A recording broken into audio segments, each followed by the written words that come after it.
Bonjour et bienvenue à cette nouvelle séance qui va être dédiée au comportement du consommateur, à son analyse.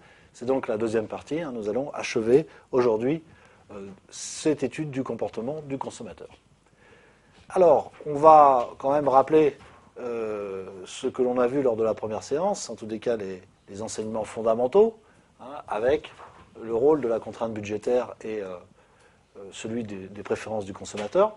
Ensuite, on verra comment le consommateur, avec cette contrainte et ses préférences, va pouvoir réaliser son équilibre. On verra, autre problème, comment l'équilibre du consommateur va varier en fonction du prix des produits, qui va modifier donc cet équilibre.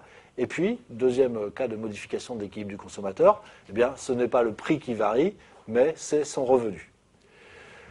Enfin, nous passerons de la courbe de la demande individuelle en fonction du prix. Nous verrons comment on peut formuler et tracer une courbe de demande individuelle sur un bien particulier en fonction du prix.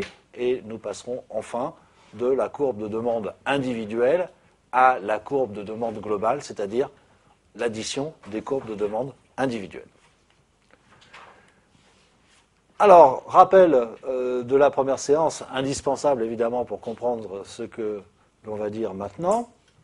Donc je vous rappelle qu'on a établi que les droits de budget exprimaient pour le consommateur la contrainte de revenus et les différentes combinaisons de consommation de deux biens possibles en fonction du prix respectif de ces biens, censés épuiser le revenu ou le budget du consommateur.